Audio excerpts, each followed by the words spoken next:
أعوذ بالله من الشيطان الرجيم بسم الله الرحمن الرحيم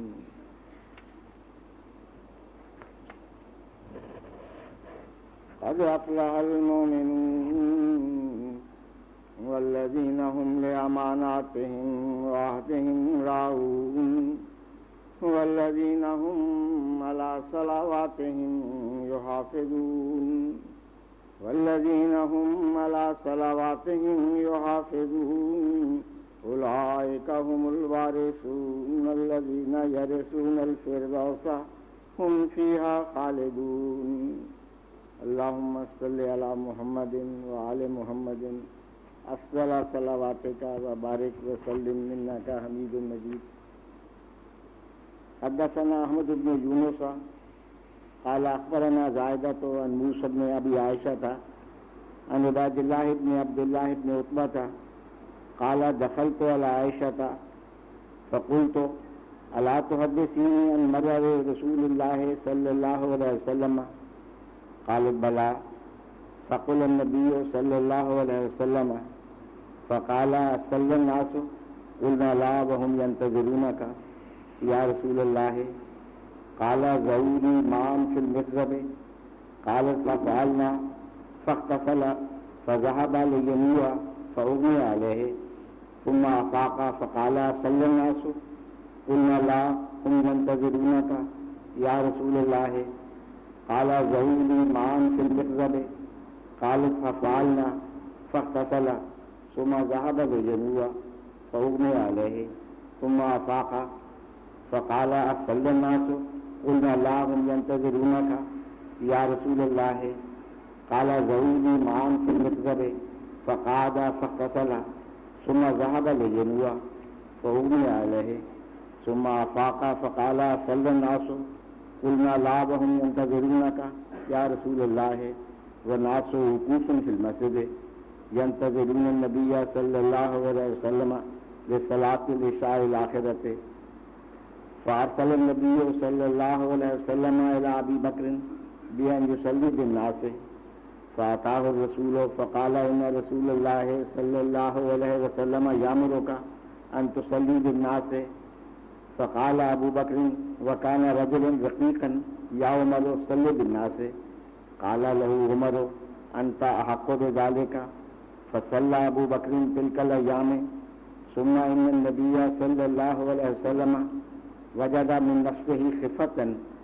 فخرج بين رجلين احدهما العباس لصلاة الظهر وابو بكر يصلي بالناس فلما رآه ابو بكر ذهب ليتأخر فأومى اليه النبي صلى الله عليه وسلم بأن لا يتأخر فقال اجلساني الى جنبه فاجلساه الى جنب ابي بكر قال فجعل ابو بكر يصلي وهو يأتم بصلاة النبي صلى الله عليه وسلم والناس بصلاة أبي بكر والنبي صلى الله عليه وسلم قائد. 2-3 روز ہوئے عشاء کی نماز کے لیے جب خاکسار جامعہ سے روانہ ہوا تو راستے میں ایک یہ نظارہ دیکھا کہ ایک گیلری ہے یا اس کو آرکیڈ شاید کہتے ہیں، اس میں دونوں طرف دکانیں ہیں. وہاں عشاء کی نماز کے لیے سارے دکاندار اپنی دکانیں چھوڑ کر جمع ہوئے ہوئے تھے اور ایک بڑا ہی ایمان افروز نظارہ تھا. معلوم ہوا کہ حضرت صاحب کے تازہ ارشاد کے مطابق اللہ تعالیٰ کے فضل سے رضا کے دکانداروں نے غیر معمولی توجہ کی ہے اور نماز با جماعت کا اہتمام کیا ہے. جہاں رضا کے دکانداروں نے یہ عمدہ نمونہ دکھایا ہے، وہاں ہم گاہکوں کا بھی یہ فرض ہے کہ ایسے اوقات میں جب نماز کا وقت ہو بازار نہ جائیں یا ان دکانوں سے جو ابھی تک تعاون نہیں کر رہی پوری طرح سودا نہ خریدیں. جہاں دکانداروں نے عمدہ نمونہ دکھایا ہے وہاں گاہکوں کو بھی ایک عمدہ نمونہ دکھانے کی ضرورت ہے. جہاں تک نماز باجماعت کا تعلق ہے، اس کا تو غالباً تصور ہی نہیں کیا جا سکتا کہ ایک شخص اپنے آپ کو دین حق کا پیرو کہتا ہے حضور صلی اللہ علیہ وسلم کو اپنا پیشوا مانتا ہے، قرآن شریف کو اپنی کتاب کہتا ہے، حضرت مسیح موعود کو اس دور میں تجدید دین کے لیے اللہ تعالیٰ کی طرف سے بھیجے جانے والا تسلیم کرتا ہے، اور پھر وہ نماز باجماعت یا نماز باشرائط ادا نہیں کرتا۔ حضور صلی اللہ علیہ وآلہ وسلم کا اپنا نمونہ اس بارے میں ایسا دل پر اثر کرتا ہے۔ حضرت عائشہ رضی اللہ عنہ روایت کرتی ہیں، ان کے بھتیجے ان کی خدمت میں حاضر ہوئے اور کہا کہ خالہ آپ مجھے حضور صلی اللہ علیہ وسلم کی جو بیماری تھی، آخری بیماری، اس کے متعلق کچھ بتائیں گی؟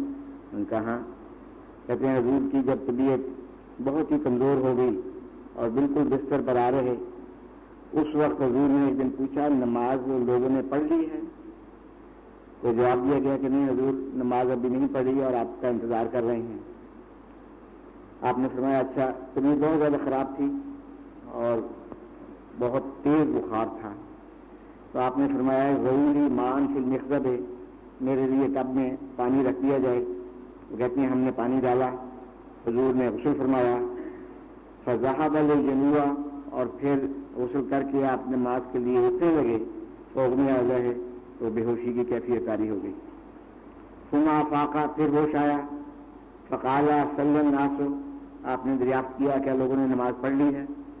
قلنا لا هم ينتظرونك، ہم نے عرض کیا نہیں حضور آپ کا انتظار کر رہے ہیں۔ قال ضروري مان فی المخزب، آپ نے فرمایا کہ ٹب میں پانی رکھو۔ قالت ففعلنا، ہم نے پھر ویسے ہی کیا۔ فاغتسل، آپ نے غسل فرمایا۔ ثم ذهب للجنوع، اور پھر اٹھنے لگے، فاغمی علیہ، اور پھر بے ہوشی کی کیفیت طاری ہو گئی۔ ثم افاق، پھر حضور کو ہوش آئی، فقال صلی الناس، آپ نے پوچھا لوگوں نے نماز پڑھ لی ہے؟ قلنا لا هم ينتظرونك، ہم نے عرض کیا کہ نہیں حضور وہ آپ کا انتظار کر رہے ہیں یا رسول اللہ۔ قال ضروری مان فی المخزب، پھر حضور نے پانی رکھوایا، فقعد، اس میں بیٹھ گئے، فاغتسل، اور غسل کیا۔ ثم ذهب للجنوع، پھر اٹھنے لگے، فاغمی علیہ، پھر بے ہوشی کی کیفیت طاری ہو گئی۔ ثم افاق، پھر آپ کو ہوش آئی، فقال صلی الناس، آپ نے پوچھا کیا لوگوں نے نماز پڑھ لی ہے؟ قلنا لا هم ينتظرونك، انہوں نے کہا کہ نہیں ابھی حضور کا انتظار کر رہے ہیں۔ والناس وقوف فی المسجد، لوگ مسجد میں دھرنا مار کر بیٹھے ہوئے تھے۔ ينتظرون النبی صلی اللہ علیہ وسلم لصلاۃ العشاء الآخرۃ، عشاء کی نماز کے لیے حضور صلی اللہ علیہ وسلم کے انتظار میں تھے۔ فارسل النبی صلی اللہ علیہ وسلم الی ابی بکر، حضور صلی اللہ علیہ وآلہ وسلم نے حضرت ابو بکر کو پیغام بھیجا بان یصلی بالناس، کہ وہ نماز پڑھا دیں۔ فاتاہ الرسول، پیغام لے جانے والا حضور ابو بکر کے پاس گیا۔ فقال ان رسول اللہ صلی اللہ علیہ وسلم یامرک، اور اس نے کہا کہ حضور صلی اللہ علیہ وسلم نے ارشاد فرمایا ہے ان تصلی بالناس، کہ آپ لوگوں کی امامت کرائیں۔ فقال ابو بکر وکان رجلا رقیقا، حضرت ابو بکر کی طبیعت بہت ہی رقیق، بہت ہی نرم دل تھی۔ یا آپ نے حضرت عمر کو کہا یا عمر صلی بالناس، عمر آپ نماز پڑھا دیں۔ فقال له عمر انت احق بذلك، حضرت عمر نے کہا نہیں یہ تو آپ کا فرض ہے، حضور نے آپ کو ارشاد کیا ہے۔ فصلى ابو بکر تلك الايام، تو چند دن حضرت ابو بکر نے نماز پڑھائی۔ ثم ان النبي صلی اللہ علیہ وسلم وجد بنفسه خفة، پھر حضور صلی اللہ علیہ وآلہ وسلم نے ایک دن اپنی طبیعت میں کچھ افاقہ محسوس کیا، لیکن افاقہ میں بھی جو کیفیت تھی وہ قابل توجہ ہے۔ فخرج بین رجلین احدهما العباس، حضور دو آدمیوں کے سہارے سے نماز کے لیے تشریف لے گئے۔ راوی کہتے ہیں کہ ان میں سے ایک کا نام ایک حضرت عباس تھے، اور دوسری روایات میں آتا ہے کہ اس بیماری میں یہ کیفیت تھی اس وقت بھی کہ حضور کے پاؤں مبارک زمین پر گھسٹتے چلے جاتے تھے۔ ظہر کی نماز تھی، وہ ابو بکر یصلی بالناس، حضرت ابو بکر نماز پڑھا رہے تھے۔ فلما راہ ابو بکر، جب حضرت ابو بکر نے دیکھا کہ حضور تشریف لائے ہیں، ذهب لیتأخر، تو وہ اپنی امامت کی جگہ کو چھوڑ کر پیچھے ہٹنے لگے۔ فأومى إليه النبي صلی اللہ علیہ وسلم بأن لا يتأخر، لیکن حضور صلی اللہ علیہ وسلم نے اشارہ کیا کہ اپنی جگہ پر ٹھہرے رہیں، پیچھے نہ آئیں۔ فجعل ابو بکر فقال اجلسانی الى جنبه، آپ نے ان دونوں کو جنہوں نے حضور کو اٹھایا ہوا تھا کہا کہ مجھے ان کے پہلو میں بٹھا دو. فاجلساہ، انہوں نے بٹھا دیا. الی جنب ابی بکر، ابو بکر کے پہلو میں. قال فجعل ابو بکر، راوی کہتے ہیں کہ یصلی وهو یاتم بصلاۃ النبی صلی اللہ علیہ وسلم، کہ اس وقت پھر یہ کیفیت ہوئی کہ حضرت ابو بکر حضور صلی اللہ علیہ وسلم کی نماز کی اقتداء کر رہے تھے. والناس بصلاۃ ابی بکر، اور لوگ جو تھے وہ ابو بکر کی نماز کی اقتداء کر رہے تھے. والنبی صلی اللہ علیہ وسلم قائد، اور حضور اس وقت بیماری کی وجہ سے حضور نے بیٹھ کر نماز پڑھی. نماز کے معاملے میں حضور صلی اللہ علیہ وسلم کی سنت یہ ہے کہ انتہائی بیماری کی حالت میں بھی کئی دفعہ حضور نے کوشش کی اور حضور بے ہوش ہو جاتے تھے، اور پھر اس مجبوری کے بعد حضور نے جا کر حضرت ابو بکر کو ارشاد کیا کہ نماز پڑھا دیں.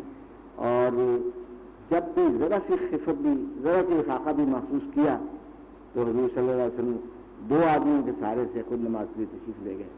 اس سے نماز با جماعت کی اہمیت کا اندازہ آسانی ہو سکتا ہے.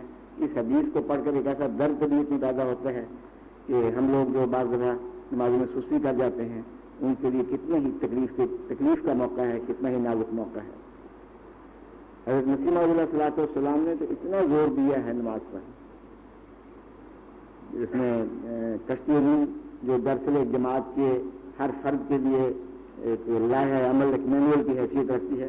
اس میں فرمایا نماز پڑھو کہ وہ سب سعادتوں کی کنجی ہے. ایک جگہ حضور نے فرمایا نماز سے بڑھ کر اور کوئی وظیفہ نہیں، کیونکہ اس میں حمد الہی ہے، استغفار ہے، درود شریف، تمام وظائف اور اوراد کا مجموعہ یہی نماز ہے. اور اس سے ہر قسم کے ہم و غم دور ہو جاتے ہیں اور مشکلات حل ہوتی ہیں. حضرت صلی اللہ علیہ وسلم کو اگر ذرا بھی غم پہنچتا تو آپ نماز کے لیے کھڑے ہو جاتے.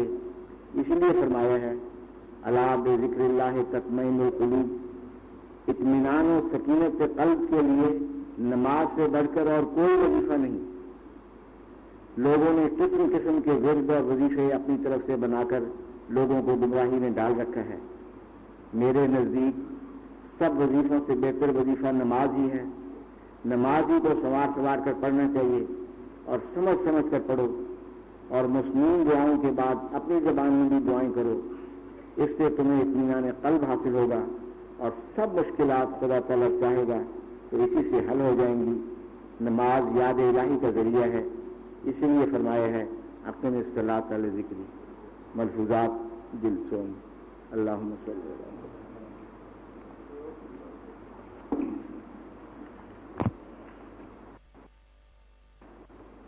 اعوذ باللہ من الشیطان الرجیم. بسم اللہ الرحمن الرحیم. انا ارسلناک بالحق بشیرا ونذیرا وإن من أمة إلا خلا فيها نذير.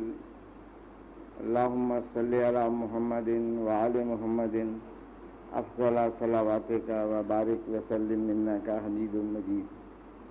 باب إذا لم تستحي فاصنع ما شئت. حدثنا أحمد بن يونس حدثنا زهير حدثنا منصور عن ربيع بن حراش حدثنا أبو مسعود قال النبي صلى الله عليه وسلم إنا مما أدرك الناس من كلام النبوة الأولى إذا لم تستحي فاصنع ما شئت. عن أبي أمامة قال أبو ذر رضي الله عنه قلت يا رسول الله كم وفاء عدة الأنبياء؟ قال 120,000. اسپین میں ایک ریڈیو نیٹ ورک ہے جو ریڈیو پاپولار کے نام سے معروف ہے. یہ نیٹ ورک بالعموم چرچ کی تائید کرتا ہے اور دائیں بازو کے طبقات جو سیاسی طبقے ہیں ان کی تائید کرتا ہے. ایک دفعہ ان کے اسٹیشن سے جو اشبیلیہ میں ہے، آج کل اس کو سوریا کہتے ہیں، ایک دعوت نامہ آیا کہ ہمارے سامعین جو ہیں یہ ہم سے پوچھتے رہتے ہیں اسلام کے بارے میں، تو آپ کسی دن آئیں اور آ کر اس بارے میں کچھ باتیں کریں. جن کی طرف سے دعوت نامہ تھا وہ اسپین کے چوٹی کے اخبار نویس بھی تھے. کئی اخبارات میں ان کا آرٹیکل چھپا کرتا تھا, ایک کالم چھپا کرتا تھا. ایک عجیب سا نام تھا, پہاڑی کا پاگل, اس عنوان سے ان کا کالم چھپا کرتا تھا. اور ساتھ ہی وہ ریڈیو پہ بھی اپنا پروگرام کرتے تھے. ان کا دعوت نامہ آیا, ہم چلے گئے. انہوں نے ہمیں بٹھایا, سامنے گول میز رکھی, اس کے اوپر مائکرو فون رکھ دیے. سب کچھ تیاری ہو کر جب پروگرام شروع ہونے لگا تو مجھے جھجکتے اور رکتے کہنے لگے کہ ہم نے ایک پادری صاحب کو بلایا ہوا ہے, آپ برا نہ منائیں تو ہم ان کو بھی بلا لیں. میں نے کہا ہمیں اس سے اور زیادہ کیا چاہیے, بڑی خوشی سے بلائیں. تو کہنے لگے کہ میں سوال کروں گا, اور سوال انہوں نے اس طرح شروع کیا کہ ایک سوال مجھ سے پوچھتے تھے, ان سے پوچھتے تھے, وہی سوال مجھ سے پوچھتے تھے. تو پہلا سوال ان کا یہ تھا کہ اسلام کا اور عیسائیت کا باہمی ریلیشن شپ کیا ہے. تو پادری صاحب, نوجوان پادری, بڑی شفقت اور بڑے احسان کی نظروں سے میری طرف دیکھ کر کہنے لگے کہ واٹیکن دوم کے بعد, واٹیکن دوم میں 1962 میں ایک ان کی کانفرنس ہوئی تھی, اس میں کچھ اصولی فیصلے ہوئے تھے. کہیں گے واٹیکن دوم کے بعد ہم نے اسلام کو مذہب کہنا شروع کر دیا ہے, ورنہ اس سے پہلے مذہب بھی قرار دینے کے لیے اس کو تیار نہیں تھی. مجھ سے جب انہوں نے سوال کیا تو میں نے تفصیل سے بتایا کہ حضور صلی اللہ علیہ وآلہ وسلم سے پہلے نبی آتے رہے ہیں, مسیح علیہ السلام بھی نبی تھے, موسیٰ علیہ السلام بھی نبی تھے, رام اور کرشن بھی نبی تھے. اللہ تعالیٰ ساری دنیا کا رب ہے اور اس کو کسی قوم سے کوئی خاص دوستی نہیں, ساری قومیں ہی اس کی ہیں. وہی تعلیم جو زمانی اور مکانی حالات کی وجہ سے انفرادی طور پر ملکوں میں دی گئی تھی, حضور صلی اللہ علیہ وسلم کے ذریعے وہ کامل طور پر ساری دنیا کے لیے دی گئی ہے. یہ فرق ہے, باقی ہم سب ان کو سچا نبی مانتے ہیں. دوسرا سوال انہوں نے کیا وہی, پھر تیسرا سوال کیا, اور جو اللہ تعالیٰ کی تائید ہوتی ہے مبلغین کے ساتھ وہ بڑی زور سے نظر آئی. اور باقی گھنٹہ 1.5 گھنٹہ انہوں نے اس پادری صاحب سے ایک سوال بھی نہیں کیا اور بیٹھے رہے. وہ میں نے دیکھا تو ان کا ہاتھ بھی کچھ کانپ رہا تھا, اور ساری گفتگو ہم سے ہوتی رہی. بڑا اچھا اللہ تعالیٰ کے فضل سے موقع ملا. تو اسلام کی جو بنیادی خوبیاں ہیں, جو بنیادی امتیازات ہیں, جن کا اس آیت میں بھی ذکر ہے جو میں نے پڑھی ہے, اور ان 2 احادیث میں بھی ذکر ہے, کہ نقطۂ نظر ہی اسلام کا مختلف ہے. ان مذاہب کے بارے میں اور ان شخصیات کے بارے میں, ان انبیاء کے بارے میں. ہمارے مولوی محمد حسین صاحب بڑی سادہ رنگ میں تبلیغ کیا کرتے تھے. جب انگلستان گئے تو ان کی جو وہاں عزیز تھے وہ ایک انگریز لڑکی کو لے آئے ان کے پاس تبلیغ کے لیے. تو مولوی صاحب اس کو کہنے لگے, دیکھو تمہارے ہاتھ میں ایک پھول ہے, ہمارے ہاتھ میں گلدستہ ہے. تم ایک پھول کو سے محبت کرتے ہو, وہ اس کا نام مسیح ہے. ہمارے ہاتھ میں گلدستہ ہے, ہم مسیح سے بھی محبت کرتے ہیں, رام اور کرشن سے بھی محبت کرتے ہیں, موسیٰ سے بھی محبت کرتے ہیں, اور رسول کریم صلی اللہ علیہ وسلم سے بھی محبت کرتے ہیں.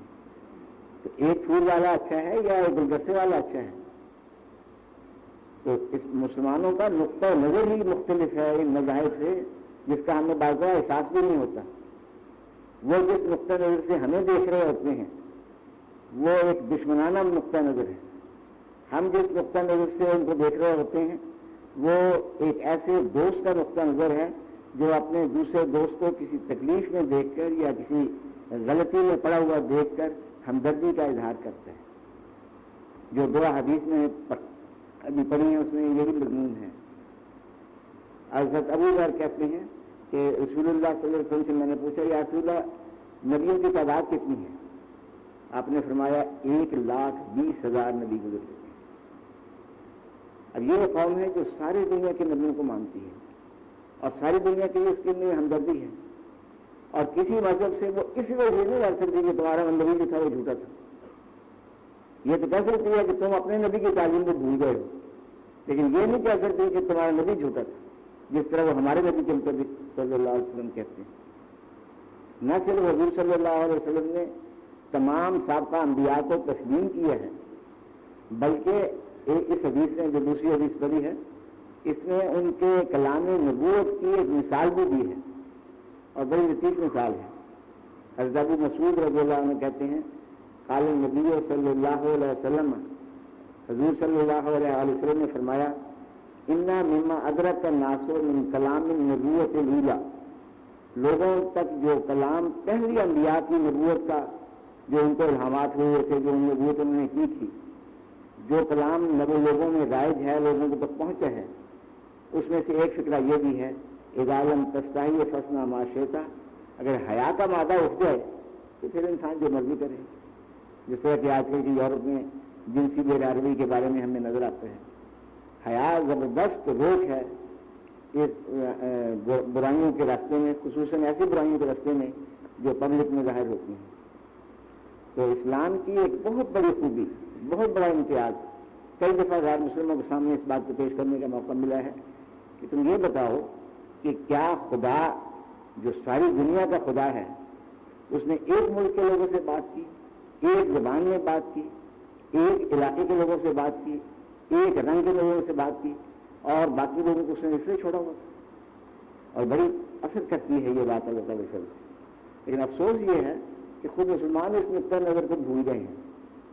حضرت مسیح علیہ الصلوۃ والسلام پر اللہ تعالیٰ کی ہزاروں رحمتیں اور برکتیں ہوں جنہوں نے اس نقطۂ نظر کو پھر زندہ کیا. آپ فرماتے ہیں یہ یاد رکھو کہ میرا یہ مذہب نہیں کہ اسلام کے سوا سب مذاہب بالکل جھوٹے ہیں. میں یہ یقین رکھتا ہوں کہ وہ خدا جو مخلوق کا خدا ہے وہ سب پر نظر رکھتا ہے. یہ نہیں ہو سکتا کہ وہ ایک ہی قوم کی پرواہ کرے اور دوسروں پر نظر نہ کرے. ہاں یہ سچ ہے کہ حاکم کے دورے کی طرح کبھی کسی قوم پر وہ وقت آ جاتا ہے اور کبھی کسی پر. میں کسی کو نہیں کہتا، خدا تعالیٰ نے مجھ کو ایسا ہی ظاہر کیا ہے کہ راجا رام چندر اور کرشن جی وغیرہ بھی خدا کے راس باز بندے تھے اور اس سے سچا تعلق رکھتے تھے. میں اس شخص سے بیزار ہوں جو ان کی نندیا یا توہین کرتا ہے. اس کی مثال کنویں کے مینڈک سی ہے جو سمندر کی وسعت سے ناواقف ہے. جہاں تک ان لوگوں کے صحیح سوانے معلوم ہوتے ہیں اس سے پایا جاتا ہے کہ ان لوگوں نے خدا کی راہ میں مجاہدات کیے اور کوشش کی کہ اس راہ کو پائیں جو خدا تعالی تک پہنچنے کی حقیقی راہ ہے. بس جس شخص کا یہ نظر ہو کہ وہ راست باز نہ تھے وہ قرآن شریف کے خلاف کہتا ہے، کیونکہ اس میں فرمایا ہے کہ ان میں امت اللہ خلاف یہ نذیر، یعنی کوئی قوم اور امت ایسی نہیں گزری جس میں کوئی نذیر نہ آیا ہو. میں بابا نانک صاحب کو بھی خدا پرست سمجھتا ہوں اور کبھی پسند نہیں کرتا کہ ان کو برا کہا جائے. میں ان کو ان لوگوں میں سے سمجھتا ہوں جن کے دل میں خدا تعالیٰ اپنی محبت آپ بٹھا دیتا ہے. بس وہ اور لوگوں کی پیروی کرو، بس ان لوگوں کی پیروی کرو اور دل کو روشن کرو. اللہم صلی اللہ